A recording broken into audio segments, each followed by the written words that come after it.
Qui a dit que la femme ne brillait que par sa beauté physique? Qui a dit que pour honorer et rendre hommage à la femme, on se doit uniquement de regarder son corps? À tous, bonsoir. Bienvenue dans Chat Power au féminin, la compétition d'art oratoire qui donne la possibilité aux téléspectateurs d'apprécier le génie, le talent et surtout les idées que partagent les femmes à travers le monde. Je suis Charlie Tchatch et ensemble ce soir, on va vivre une compétition extraordinaire avec ce premier numéro consacré essentiellement aux présélections de Chat Power au féminin.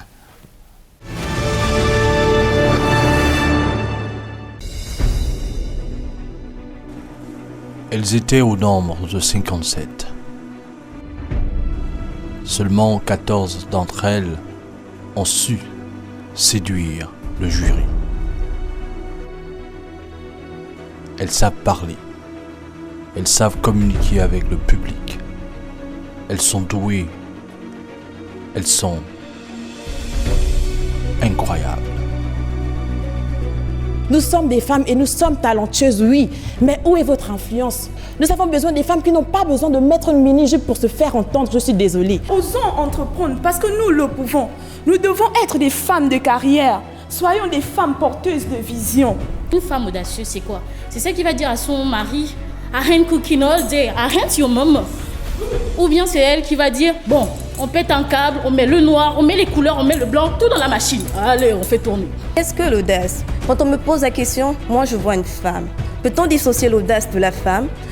Larousse définit l'audace comme étant la capacité à prendre des risques. Et ça, c'est le quotidien d'une femme. C'est bien beau. Les mèches brésiliennes, péruviennes, j'en passe, je connais pas tous les noms. Mais disons-nous, à quand la gabonaise? À quand la togolaise? Quand mettrons-nous la sénégalaise? Est-ce qu'il y en aura un jour? Vous savez, l'émancipation de la femme, c'est un combat idéologique.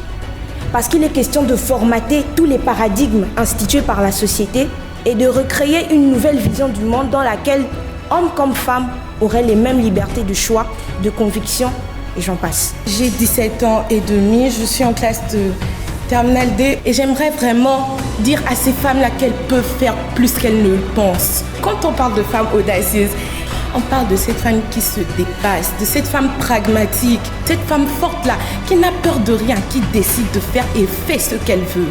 Robert Mugabe, ici, soulève un problème important. La femme africaine est trop artificielle.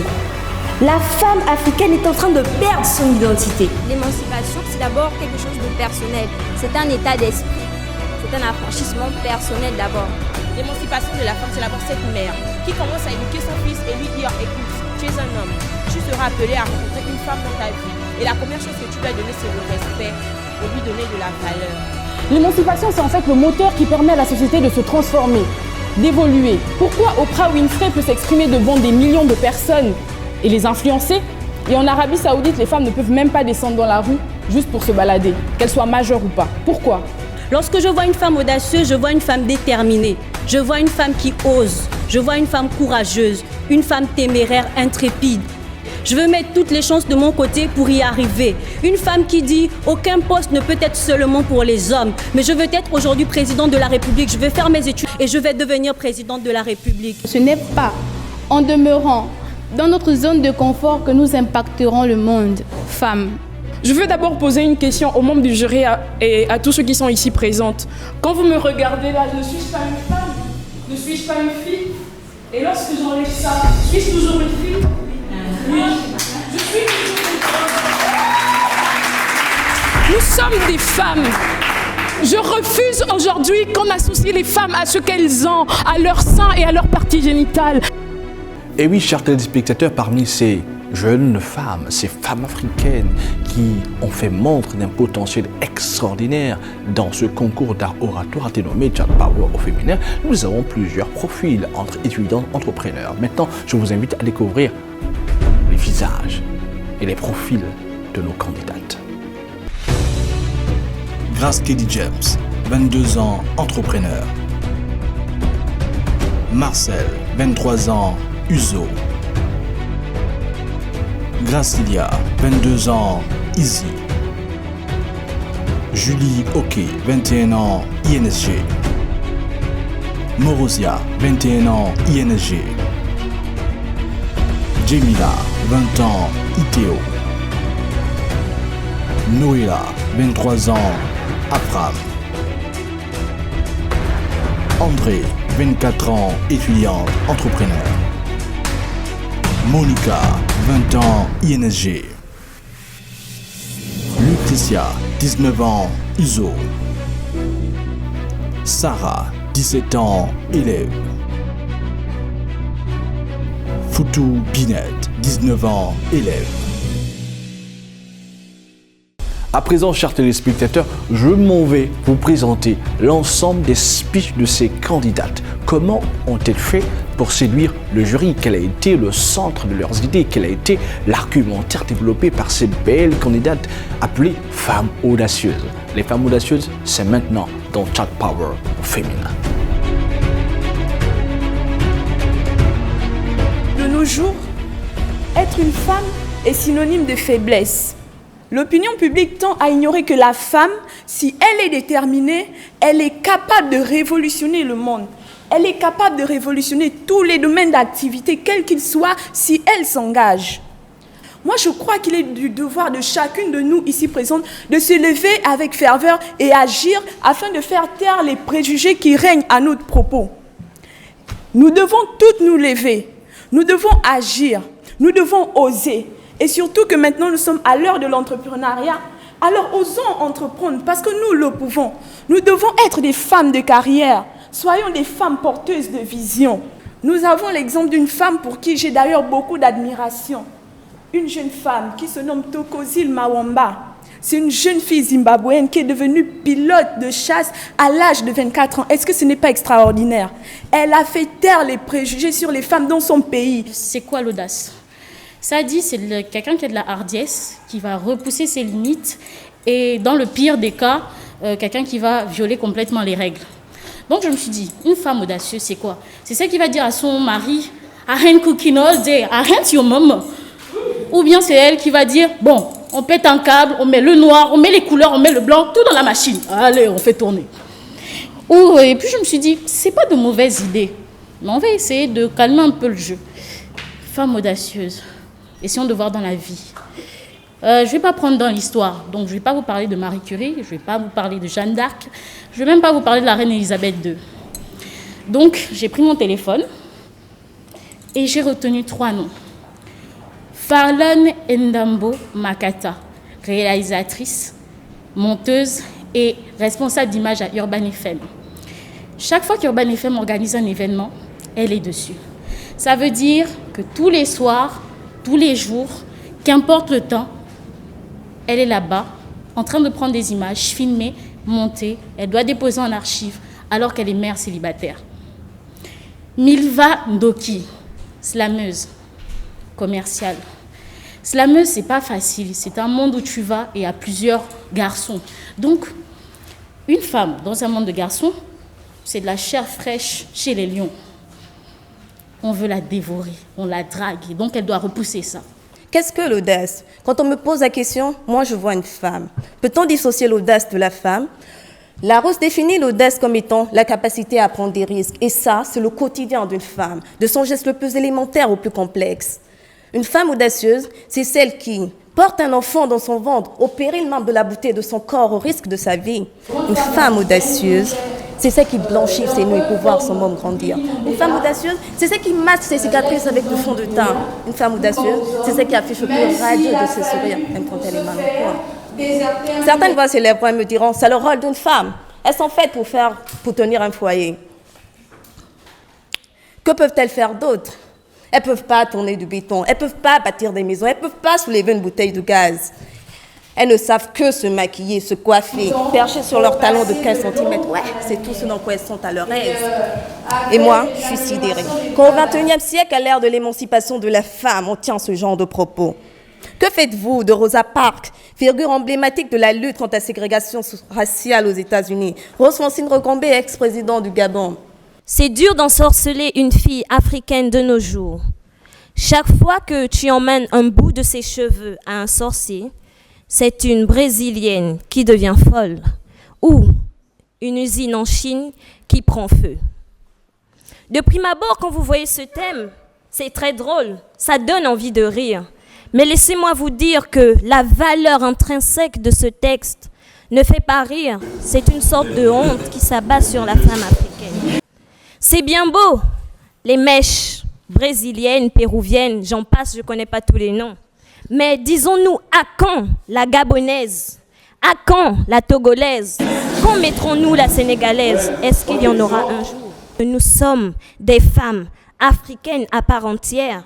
Nous avons des valeurs qui sont les nôtres. Pourquoi pas emmener les autres à s'approprier nos valeurs? Pourquoi nous devons toujours aller vers les autres sans emmener les autres vers nous? Qu'est-ce que l'émancipation? C'est une libération, c'est un affranchissement. Pour la femme, il s'agit d'un choix, d'un mode de vie, d'une attitude lui permettant de passer outre les dogmes instituée par la société. Cette société qu'il a longtemps considérée comme un être inférieur destiné à la tenue du logis. En l'occurrence, son rôle, c'était de s'occuper de la maisonnée, tandis que l'homme rapportait les ressources. La preuve, elle a été référencée vulgairement comme étant le sexe faible. Pourquoi l'émancipation? Parce que justement, des femmes ont refusé de rester passives face aux inégalités auxquelles elles étaient sujettes. Pourtant dotées des mêmes aptitudes physiques, c'est discutable, mais aussi intellectuelles que les hommes, elles ne bénéficiaient cependant pas des avantages qu'avaient les hommes. Il était question de restrictions vestimentaires, donc ça, c'était interdit. Il était question de prohibition au vote et à certains emplois et postes de responsabilité, pour ne citer que ces exemples-là.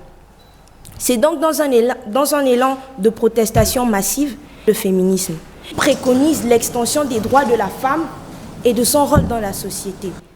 La femme a pu faire valoir ses droits par son déploiement dans une pluralité de domaines qui étaient jadis destinés aux hommes et par la recrudescence de sa présence dans le leadership.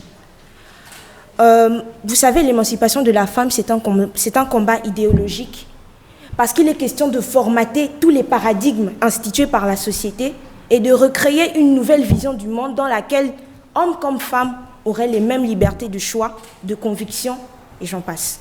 J'ai 17 ans et demi, je suis en classe de terminale D au collège Capitaine Charles Tchoréré.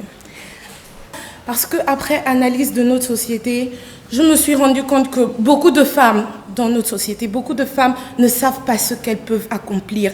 Elles se mettent des limites autour d'elles. Et j'aimerais vraiment dire à ces femmes-là qu'elles peuvent faire plus qu'elles ne le pensent. Quand on parle de femmes audacieuses, on parle de cette femme qui se dépasse, de cette femme pragmatique, cette femme forte-là, qui n'a peur de rien, qui décide de faire et fait ce qu'elle veut. C'est dur d'ensorceler une fille africaine de nos jours. Chaque fois que tu emmènes un bout de ses cheveux à un sorcier, c'est une Brésilienne innocente, la pauvre, qui devient folle, ou alors une usine en Chine qui prend feu, les pauvres. Robert Mugabe, ici, soulève un problème important. Il dit que la femme africaine est trop artificielle. La femme africaine est en train de perdre son identité. La femme africaine ne se sent plus à l'aise dans son corps. Elle se complaît en fait dans l'artificiel. Elle n'arrive pas à s'aimer. Elle n'arrive pas à aimer son teint noir et belle et ses cheveux crépus. La femme africaine qui veut impacter, qui veut être audacieuse, qui veut influencer sa communauté, c'est celle qui est fière de son teint noir, qui est fière de sa texture capillaire, qui accepte d'être noire aux cheveux crépus. L'émancipation, c'est un état d'esprit. C'est un affranchissement personnel d'abord. Une femme émancipée, c'est une femme qui est à la fois émancipée dans son foyer et émancipée au niveau social. Dans son foyer, quand je parle dans son foyer, je fais allusion à quoi? C'est-à-dire, elle est une bonne épouse. Parce qu'on ne va pas se mentir, émancipation ne veut pas dire, voilà, je vais dominer l'homme. Non, c'est pas ça. Arrêtons ça. Ça, c'est du libertinage, c'est de la désinvolture. Je suis fière de vous ici parce que nous sommes une trentaine à avoir réalisé que la femme doit avoir une voix. La femme doit parler et la société doit l'écouter. Mais le premier problème de la femme dans l'émancipation, c'est la femme elle-même, mesdames. Nous sommes ces mêmes femmes qui prônons qu'il faut qu'on parle, il faut qu'on sache qu'on existe, il faut qu'on sache que nous sommes. Mais entre femmes, qu'est-ce que nous faisons pour nous-mêmes? Quels sont les conseils que nous donnons à d'autres femmes qui n'ont pas compris comme nous qu'aujourd'hui, l'émancipation de la femme, mesdames, ce n'est pas de dire que mon mari et moi, on a le même pantalon dans le foyer. Coco, c'est pas ça. L'émancipation de la femme, c'est pas de dire que, bon chéri, je travaille 10 heures toute la journée, tu travailles 10 heures, aujourd'hui c'est toi qui cuisines, hier c'est moi qui ai cuisiné. Non, ce n'est pas ça, mesdames. L'émancipation de la femme, c'est d'abord cette mère. C'est cette femme qui a compris que j'ai des responsabilités, à part le fait que j'ai des droits, j'ai des responsabilités. C'est cette femme qui répond à toutes les contraintes sociales, qui commence à éduquer son fils et lui dire, écoute, tu es un homme, tu seras appelé à rencontrer une femme dans ta vie. Et la première chose que tu dois donner, c'est le respect et lui donner de la valeur. Il n'y a pas d'émancipation possible sans la prise de conscience de ce par quoi nous sommes asservis, ou par la conscience même de l'asservissement, qui jusque-là est étouffé, voire anesthésié par les habitudes et les poids du conformiste. S'émanciper, c'est se libérer d'une autorité, d'une aliénation, d'une oppression physique ou intellectuelle.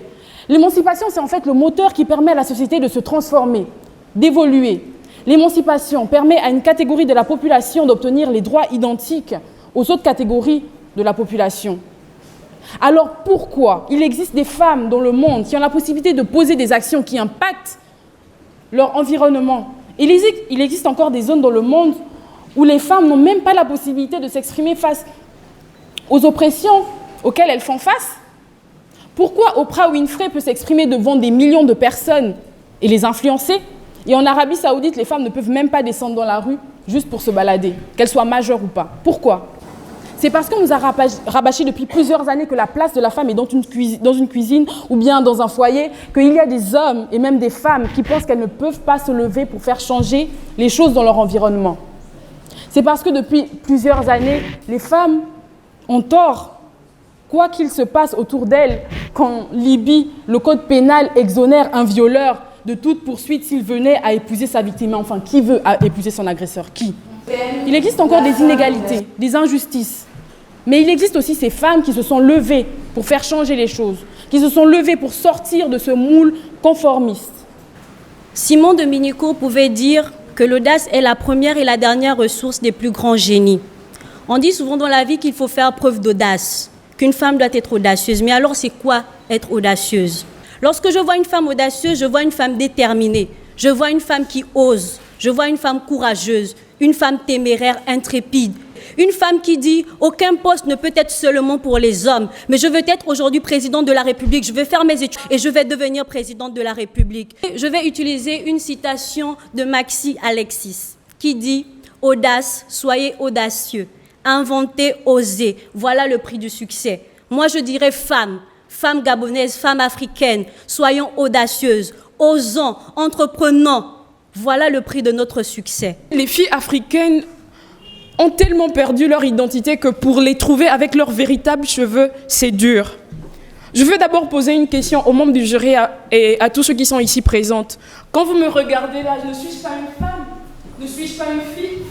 Et lorsque j'enlève ça, suis-je toujours une fille? Oui. Je suis toujours une femme.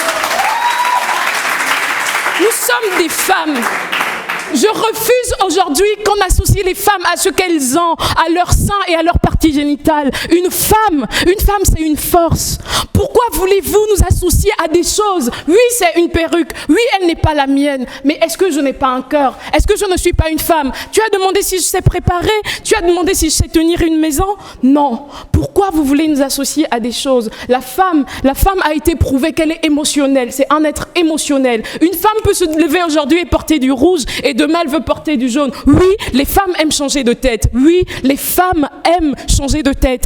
Et alors, il y a un auteur qui a dit « Partout où l'homme a dégradé la femme, il s'est dégradé lui-même ». Et qui le dit, c'est Charles Fourier. Le regard de l'homme influe dans nos comportements à nous et c'est vous les responsables. Lorsqu'une femme est naturellement belle, on ne le lui dit pas. Lorsqu'elle sort d'un salon de coiffure avec ses longues mèches et son tissage, on dit tu es belle. Je peux venir avec mon beau visage, sans crayon de beauté, sans fond de teint. C'est vrai, je le suis là devant vous. Mais est-ce que mon fond, il est bon? Si j'ai un mot à dire, vous les femmes, si vous voulez vous donner de la valeur, ce n'est pas avec vos cheveux. Et refusez quand vous juge avec vos rouges à lèvres et vos cheveux. Vous n'êtes pas ça. Vous êtes des femmes fortes, on est des femmes fortes. Si l'humanité est celle qu'elle est aujourd'hui, c'est parce qu'une femme a mis au monde un homme. Le sel ne fait pas la publicité devant le cube. Mes enfants, nous sommes des femmes naturelles et belles. Acceptons-nous telles que nous sommes. On peut entendre par audace la capacité à oser. C'est donc de la hardiesse, de la détermination. Ainsi, l'essentiel de mon allocution tient dans les 3 questions suivantes. Qu'est-ce qu'une femme audacieuse? Pourquoi être une femme audacieuse? Et comment être une femme audacieuse? Mesdames et messieurs, 3 principales qualités peuvent nous définir une femme audacieuse. 1. Elle sait ce qu'elle veut et se bat pour l'obtenir. 2. Elle ose l'action pour influencer sa communauté. 3. Elle rêve grand, mais ne se contente pas de rêver ses rêves. Mais l'audace ne doit pas être mal orientée. Comme le disait François Salvat de Montfort, que la hardiesse s'arrête au seuil de l'audace, comme la bravoure à celui de la témérité. Mesdames et messieurs, je finirai donc mon propos en vous rappelant que ce n'est pas en demeurant dans notre zone de confort que nous impacterons le monde, femmes. Tout comme Paris a fait du temps pour être construit, la femme audacieuse, il lui a fallu également du temps pour passer de l'ombre à la lumière. Et avec l'amélioration des droits de la femme, avec les initiatives héroïques, ces initiatives-là ont donné naissance, ont fait émerger une nouvelle race de femmes, notamment les femmes audacieuses. Ces femmes audacieuses, c'est celles-là qui osent, celles-là qui vont au-delà des limites que leur impose la société pour réaliser leurs ambitions. Alors ces femmes audacieuses, on les distingue sur plusieurs plans, tant sur le plan professionnel et politique que sur le plan socio-culturel. En effet, sur le plan professionnel et politique, nous relevons plusieurs femmes qui aujourd'hui osent, qui n'hésitent pas à embrasser des carrières qui autrefois étaient réservées uniquement aux hommes, même s'il a fallu pour ce faire déserter un peu les cuisines pour aller dans les salles de classe. Et à titre d'exemple, parce que les exemples sur la question sont pléthores, à titre d'exemple, nous avons des femmes qui, aujourd'hui, à notre ère, au XXe siècle, qui ont osé briguer la magistrature suprême. Et pour cela, nous allons citer Ellen Johnson Sirleaf, ex-présidente du Libéria. Nous avons Theresa May de l'Angleterre. Nous avons également Dilma Rousseff Dilma Rousseff du Brésil et la chancelière allemande Angela Merkel.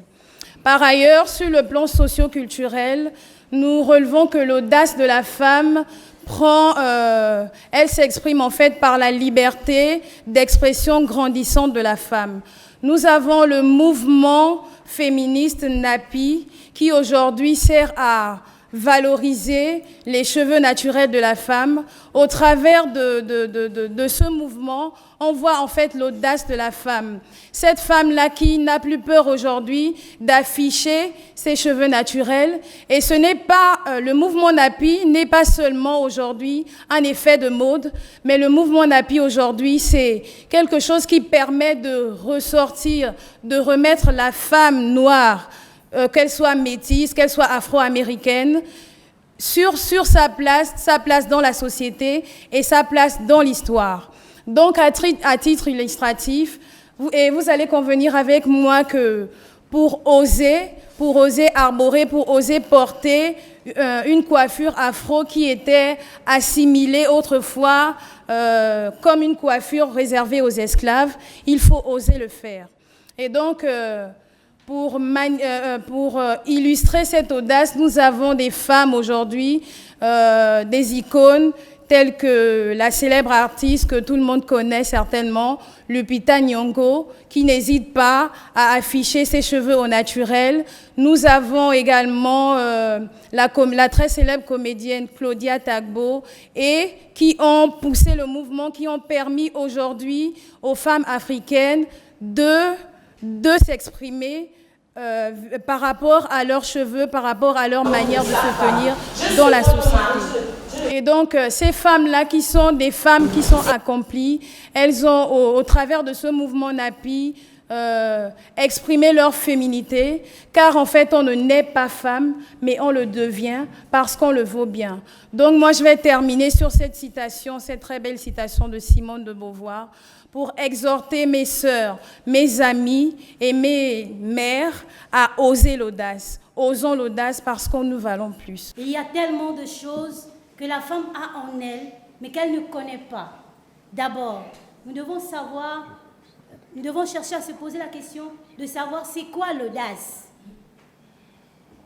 L'audace ici, c'est le contraire de la peur. Et lorsqu'il s'agit d'une femme audacieuse, on dit que la femme audacieuse est celle-là qui valorise malgré les risques qu'elle prend dans la vie. Elle sait ce qu'elle fait, elle sait ce qu'elle dit, même quand bien même il y a de la difficulté autour d'elle, mais elle dit « je peux et je vais arriver ». Voici pourquoi ce matin, je viens interpeller toutes celles qui sont ici pour dire nous sommes des femmes et nous devons valoriser ce qui est en nous. Et lorsque nous regardons les États-Unis, aujourd'hui, si les États-Unis sont arrivés à ce niveau, c'est parce que derrière, il y a d'abord eu une femme qui a accompagné un homme. Elle a présenté le projet. Et c'est ce projet qui a fait des États-Unis aujourd'hui ce qu'il est. Sur ce, voici l'image de la femme audacieuse. Dans la société africaine, en dehors de son rôle de reproductrice, la grande responsabilité de l'éducation est octroyée aux femmes. En effet, cette tâche qui est presque toujours dévolue lui est attribuée.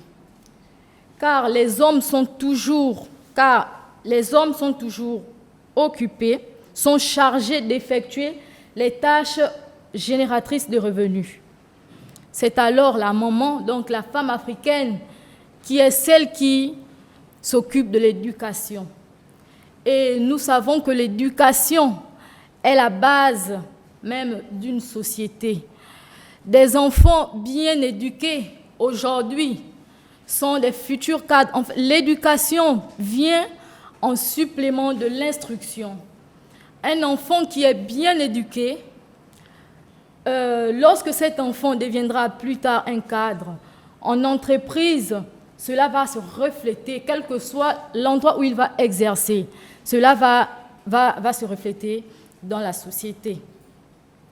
L'éducation est l'ingrédient essentiel de tout développement.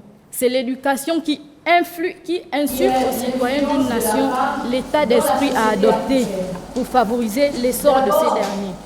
C'est à ce sujet que l'on dit souvent qu'éduquer un garçon, c'est éduquer un individu, alors qu'éduquer une fille, c'est éduquer une nation. Aussi, les femmes contrôlent le secteur agricole qui permet de nourrir les familles. En parlant de nutrition et de sécurité alimentaire, le rôle de la femme est essentiel, en particulier en matière de production vivrière. Nous prenons l'exemple au Togo, 57% des femmes sont à la charge, 57% des femmes sont des exploitantes agricoles, 70% des sarclages.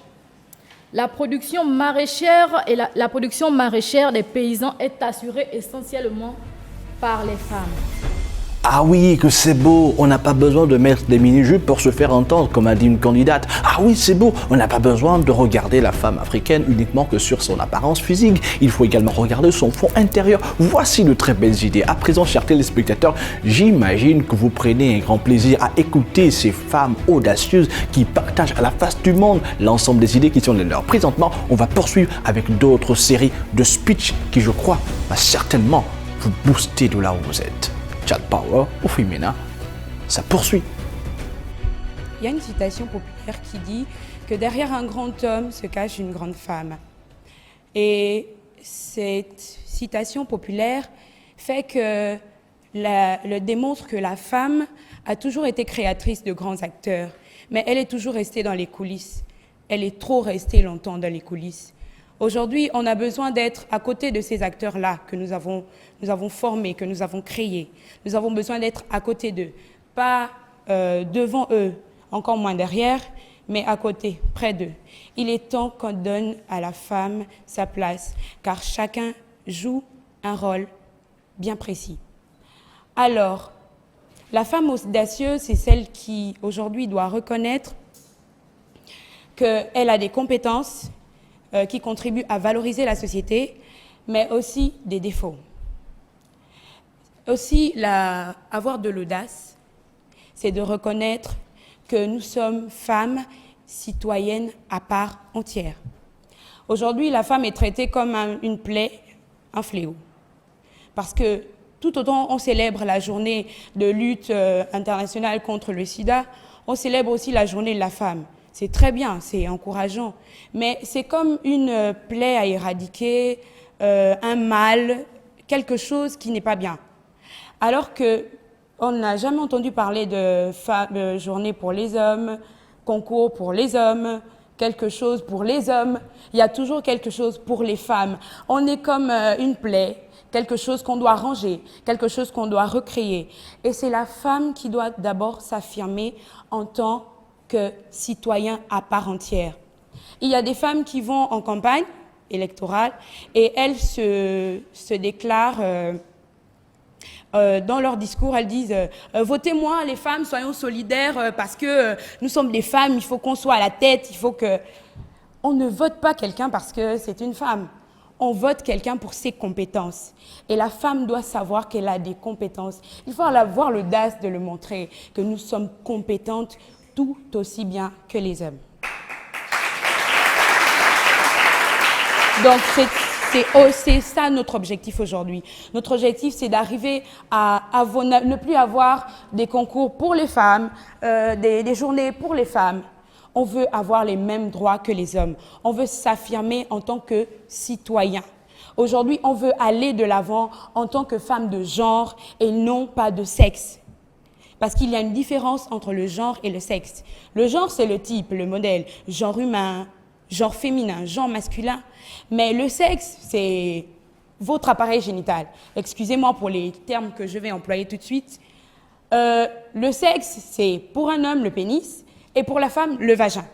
D'accord? On ne peut pas définir quelqu'un selon le sexe.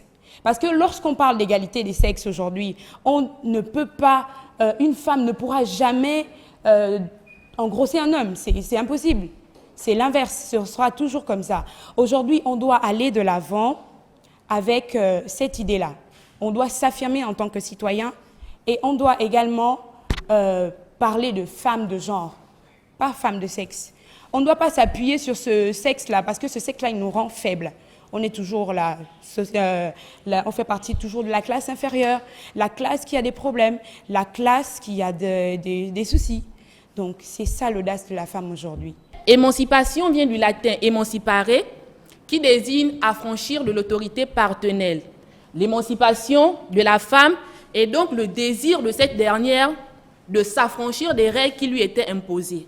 Autrement dit, l'émancipation de la femme peut être considérée comme le fait pour cette dernière de se libérer des contraintes sociales ou morales afin de se hisser au même niveau que l'homme. Dès lors, considérer l'émancipation de la femme comme une fiction, un simple fait imaginaire, revenait à dénier toutes les mutations qui ont facilité son affranchissement du joug, de l'autorité et des principes de la société qui lui étaient imposés. Cependant, force est de constater avec admiration que la femme, depuis la seconde moitié du XXe siècle jusqu'à nos jours, connaît de plus en plus son indépendance. Cela se manifeste par son acquisition à un ensemble de droits et des statuts juridiques qui encadrent bien sûr la manifestation de cette émancipation. À cet effet, la question que l'on devrait se poser, c'est en quoi l'émancipation de la femme, ne pourrait-elle pas être considérée comme un leurre? À cette question, nous répondons qu'aujourd'hui, sur plusieurs plans, on remarque une réelle indépendance de la femme, notamment sur le plan social, politico-civique. En effet, sur le plan social, nous remarquons une indépendance professionnelle de la femme, qui engendre bien sûr une égalité professionnelle et salariale. Aujourd'hui, la femme peut exercer l'activité professionnelle de son choix, indépendamment de l'homme et sans son consentement. Aussi, une contribution massive des femmes dans le ménage, ce qui n'était pas le cas auparavant, bien sûr, avant la loi qui avait modifié le statut légal du mariage en 1965. Cette charge incombait uniquement aux hommes, ce qui n'est plus le cas de nos jours. Aussi, on pourrait remarquer l'expansion des familles monoparentales issues de cette émancipation. Aujourd'hui, la femme se voit capable de pouvoir endosser les mêmes charges que l'homme. Elle se voit capable de pouvoir élever ses enfants sans être à la charge d'un homme. Sur le plan politico-civique, on remarque une égalité parfaite entre l'homme et la femme, qui se manifeste par sa citoyenneté à part entière. La femme est désormais éligible et électrice. Nous avons le cas en Afrique de l'ex-présidente du Libéria, Ellen Johnson, qui a été à la tête d'un gouvernement. Je terminerai mes propos en disant ceci.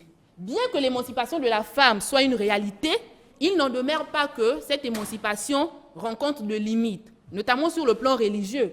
Pour le religieux, la femme émanant de l'homme ne peut être son égale, mais aussi sur le plan traditionnel. Dans certaines sociétés africaines, l'émancipation de la femme ne rencontre aucun écho favorable à cause des barrières traditionnelles. Il y a des pays où la femme n'a même pas le droit de tenir un volant. Et par ailleurs, et même dans nos entreprises, on rencontre une certaine barrière, c'est-à-dire le plafond de verre. C'est-à-dire les postes de décision sont réservés aux hommes. Il faut pouvoir parler. Et qu'est-ce qu'il faut faire dans ce cas? C'est-à-dire, il faut pouvoir... Je vais me prêter au mot de Barack Obama qui dit « Yes, we can », c'est-à-dire « Oui, nous le pouvons ». Je le peux, pourquoi? Parce que lorsque je me suis fixé un but, je peux me permettre de mettre tout en œuvre, car on nous a donné le choix et la possibilité. Je peux me permettre de tout mettre en œuvre, c'est-à-dire avec passion, humour et surtout avec classe, de montrer que cette partie, ce que la société attend de moi, n'est pas ce que je veux. On a des femmes pilotes aujourd'hui au Kenya, au Rwanda, qui ont réfrégné l'opinion publique. Et donc, ce que je demanderais aux femmes aujourd'hui, c'est de comprendre que ce cadre dans lequel on nous enferme, il y a plusieurs possibilités d'en sortir. Il faut juste se lever et parler. On sait que la femme a toujours été marginalisée et toujours mise au rang de cuisinière et de reproductrice, mais nous voyons qu'elle essaie de se détacher et nous avons plusieurs exemples. Bon, citer toutes les femmes africaines qui ont influencé la société africaine serait... Je vais dépasser les 5 minutes. Donc, je me suis concentrée, on va dire, sur des points précis, en fait. Je veux parler de la politique.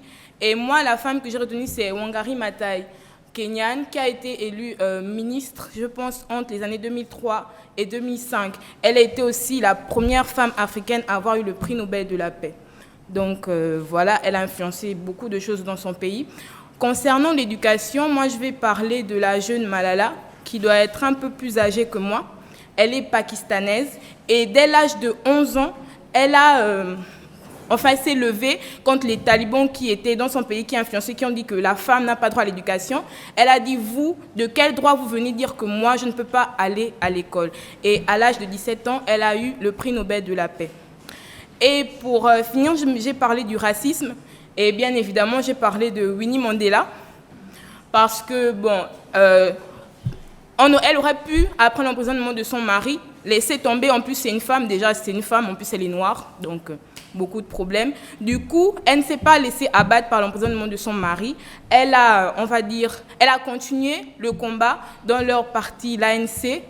Et, bon, paix à son âme. Donc elle a continué, on va dire, le combat de son mari pour l'égalité des races et pour éradiquer l'apartheid dans son pays. Alors ces 3 exemples, en fait, c'est pour dire que la femme ne doit plus se laisser influencer par « non, mais tu es une femme, tu ne peux pas faire ci, tu ne peux pas faire ça ». Les femmes sont toutes capables autant que les hommes. Parce que sans prétention, il y a des métiers que les femmes peuvent faire, il y a des choses que les femmes peuvent faire, que les hommes aussi peuvent faire, mais il y a des choses que les femmes peuvent faire, que les hommes ne pourront jamais faire. Du coup, les femmes ne doivent pas se dire que je ne peux pas influencer mon pays parce que je suis jeune, parce que je suis... Malala, c'est à 11 ans qu'elle s'est levée pour dire non. Donc, il ne faut pas parler de je suis jeune ou je suis une femme ou je ne suis pas assez bien. Non, les femmes sont toutes assez bien, elles ont toutes de la valeur. Et donc, nous devons prendre conscience que nous pouvons être influentes à notre niveau. Le problème de l'émancipation de la femme représente un des aspects de la question du féminisme. L'émancipation tend plus spécialement à l'affranchissement légal de la femme au sein de la famille et de la société. L'émancipation de la femme, c'est la révolution et la revalorisation de la femme, c'est-à-dire abolir la puissance maritale et fonder le droit de famille sur le principe de l'égalité entre les époux. L'audace, c'est se disposer à porter des actions difficiles, dangereuses. L'action qui brave ses habitudes, les goûts dominants. Malheureusement ou heureusement, comme chacun a sa propre vision des choses et ses propres limites personnelles, c'est difficile de savoir jusqu'où il faut aller. Une chose est sûre, il faut être audacieux. Pour nous les femmes, nous devons être audacieuses. Il semblerait que l'émancipation de la femme soit une mythobie. En effet, sur le point biblique, selon le point divin, la femme doit être soumise à son mari, qui est le chef de famille. Il est aussi constaté que la femme n'est pas respectée comme il se doit. Sur ce point, bibliquement, on respecte ce que la parole de Dieu nous dit, parce que c'est ce qui est écrit par la loi, par le Tout-Puissant, le divin. C'est la loi qui nous donne, nous ne devons pas aller, nous ne devons pas traverser. Mais revenons sur notre concours, ce qui concerne les femmes, à propos de l'émancipation. Je vais essayer de piquer sur certains artistes qui chantent. Le nom juste m'échappe. C'est à propos d'une qui a chanté « Quel genre de diplôme tu veux ?» Bon, elle a dit, voilà, José, elle a dit « Si tu sors, moi je sors. Si tu découches, moi je découche. » C'est pas ça l'émancipation pour une femme.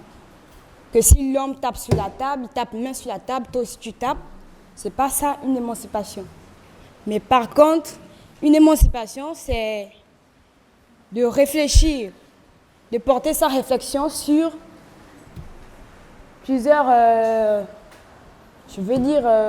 points, comme créer des associations pour certaines femmes, parce qu'il y en a certaines qui n'ont pas reçu l'éducation comme nous qui sommes ici présentes. Il y en a qui ne connaissent pas comment se passe, comment une femme, l'entretien, comment une femme doit s'entretenir, ça revient sur le même thème.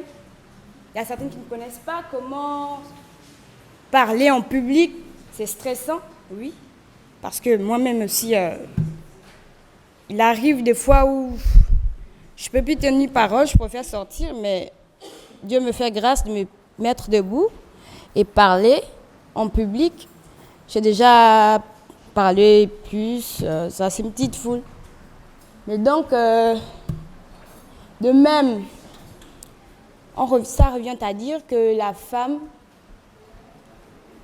en ces temps présents, vient d'acquérir la liberté, je veux dire ça comme ça. Il y a de cela des années, ce fut d'ailleurs beaucoup plus apparent dans la société qu'aujourd'hui, les femmes faisaient l'objet d'exploitation sexuelle. Elles étaient involontairement soumises à des pratiques diaboliques, dont l'incision, le mariage forcé, L'éducation leur était refusée. Ensemble, elles étaient contraintes, elles étaient soumises par des lois religieuses traditionnelles à être des subalternes de l'homme. Dès lors, réaliser les rêves les plus profonds de leur cœur devenait plus une utopie qu'une courageuse réalité. La crainte de voir s'abattre sur elles les lois établies en cas d'entrave cristallisait les volontés d'émancipation existantes, du moins pour les 3/4 des femmes. Je veux dire, des femmes d'Afrique et du monde. Le 1/4 restant cultivait sûrement en elles la rage de voir un jour leur corps et leur âme se détacher de ces cultures, de ces coutumes où les lois, où les coutumes sont égoïstes et où le dispositif politique, socio-économique ne favorisait pas la réalisation de leurs rêves. Elles s'y sont arrachées, elles y ont renoncé.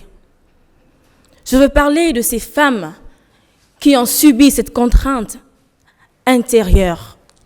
Je veux parler de Waris Diri, de nationalité somalienne, qui a été incisé à l'âge de 5 ans et qui s'est révolté de ses coutumes pour accomplir son rêve de mannequinat. Je veux parler de Diawarou Ba, excusez-moi pour la mauvaise prononciation, qui, du fait d'avoir été incisé à l'âge de 8 ans et d'avoir été forcée à se marier à 14 ans, s'est battue pour son rêve et est devenue écrivaine. Elle a par ailleurs écrit un charmant roman intitulé « On m'a volé mon enfance ». Voilà, mesdames, voilà ces femmes qui ont fait de l'émancipation bel et bien une réalité.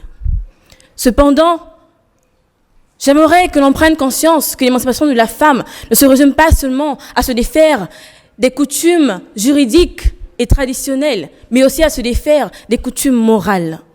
Permettez-moi, humblement que possible, de vous donner l'image de la femme émancipée que je me fais. Tout comme vous, j'aimerais voir les femmes s'émanciper. J'aimerais voir les femmes occuper des hauts postes. Tout comme vous, j'aimerais voir les femmes sans peur se tenir du même point de vue que l'homme, en montrant par leur intelligence, par leur talent, par leurs compétences, qu'elles sont capables de participer au grand changement de notre pays. Mais pour cela, il faudra que l'on se défasse de nos cultures qui nous embrigadent le cerveau. Je veux dire, on va encore faire comment?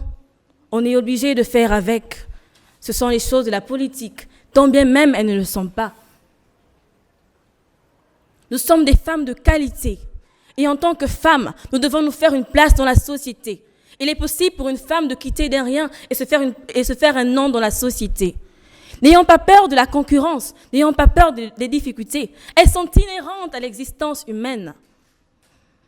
Pour que la femme parvienne où elle en est, il faudra qu'elle montre de quoi elle en est capable. Il nous faut changer l'image qu'a la multitude de la femme, c'est-à-dire un être inférieur, voué aux tâches ménagères et aux plaisirs conjugaux autant pour moi, c'est-à-dire une femme au foyer. L'émancipation peut devenir une réalité. Dans l'Afrique ancestrale, nos ancêtres n'avaient pas d'armes à feu.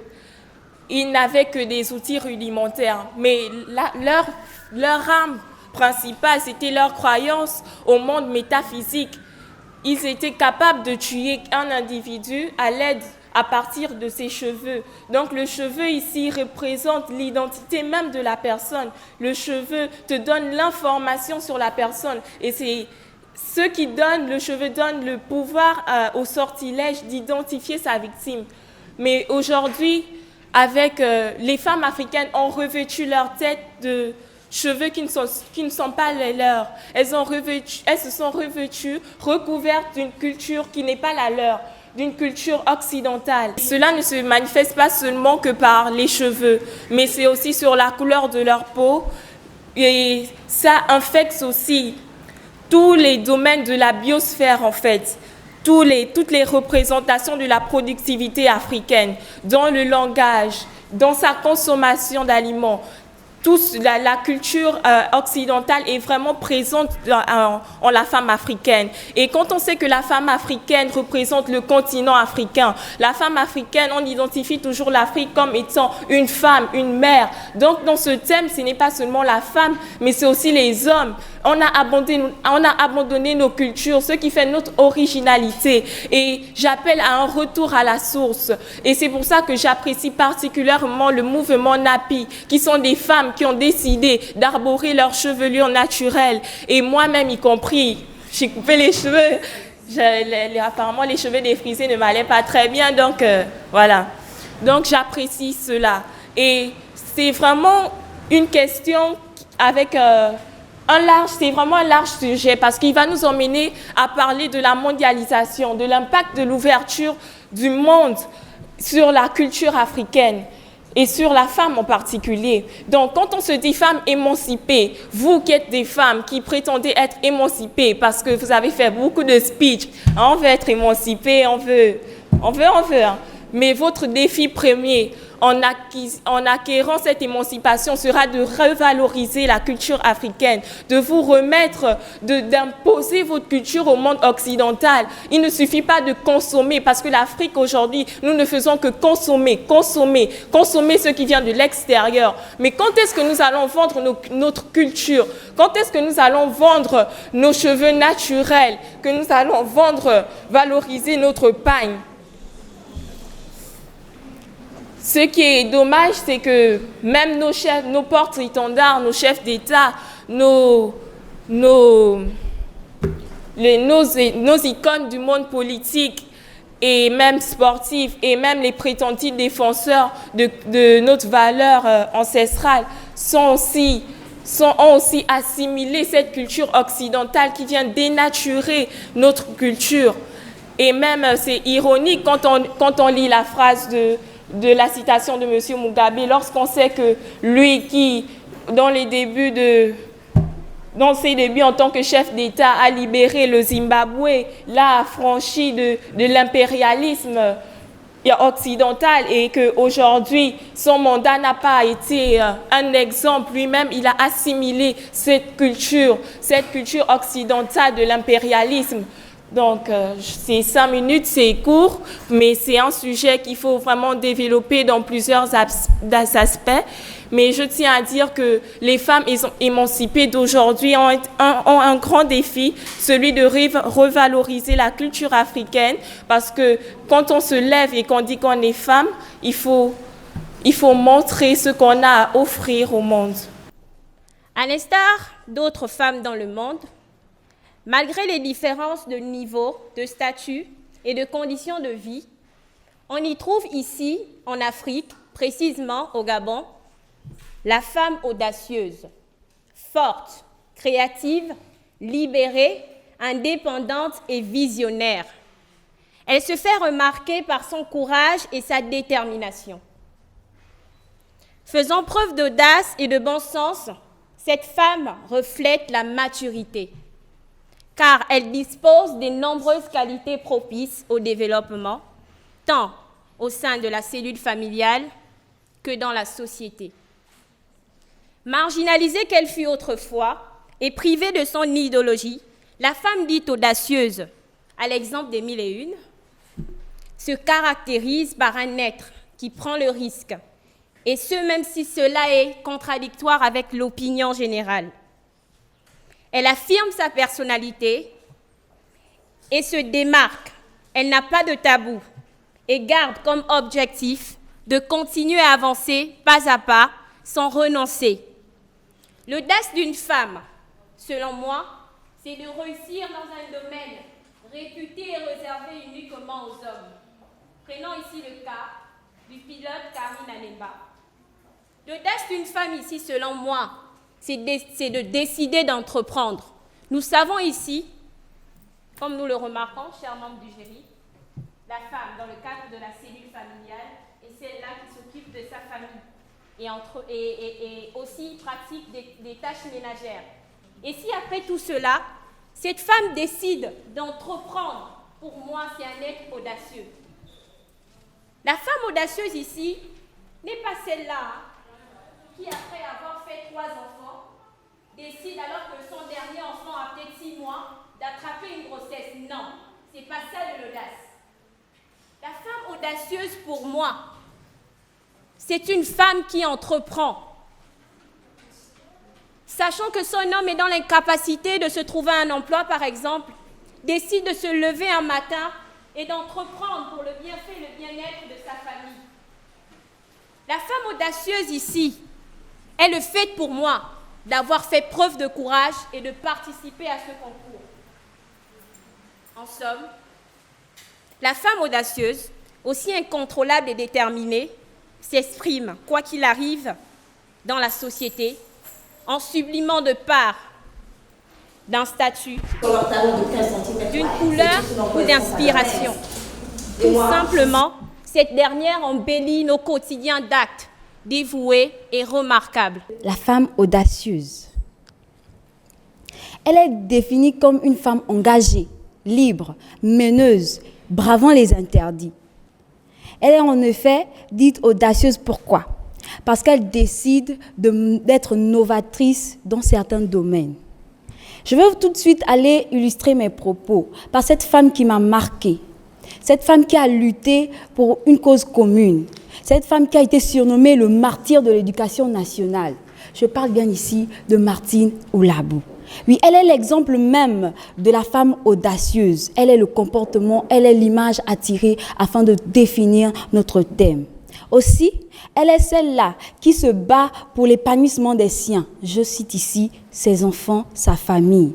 La très célèbre romancière Justine Mintsa illustre mon propos dans son roman intitulé L'histoire d'Aou, avec la spoliation de la veuve et de l'orphelin. Effectivement, on assiste ici à la maltraitance, s'il faut dire, de la femme, de la veuve et de l'orphelin par les 10 parents du défunt. Ici, après, on voit comment elle se relève, elle fait brave, elle se revêt de son audace et elle protège sa progéniture. En somme, nous sommes des femmes. En chacun de nous sommeille quelque chose. Je vais emprunter les mots de notre coordinateur. En chacun de nous sommeille un don. On a le truc, on a le business en nous. Il faut juste qu'on se lève et qu'on décide d'entreprendre. La femme audacieuse, elle est celle-là qui ne se décourage pas au premier échec, comme le dit Mandela. Tu apprends, tu n'as pas échoué. Elle est celle-là qui n'attend pas la sueur d'une autre personne. Non, elle se nourrit à la sueur de son front. La femme audacieuse est celle-là qui respecte ses coutumes et ses traditions. Et oui, chers téléspectateurs, vous le savez peut-être bien, nous sommes au terme de ce beau numéro de Child Power au féminin, essentiellement consacré aux présélections de ce concours qui donne la possibilité aux femmes de compétir, de se challenger les unes envers les autres. Qui parmi ces candidates sera sélectionné pour la grande finale que nous allons vous présenter sur Label TV, l'image du continent? Qui de ces championnes, qui de ces femmes audacieuses, qui parmi ces belles héroïnes de ce soir vous a séduit? Vous voulez le savoir? Restez connectés sur Label TV, car très prochainement, la grande finale va se passer sur Label avec ces femmes audacieuses dans Child Power au féminin.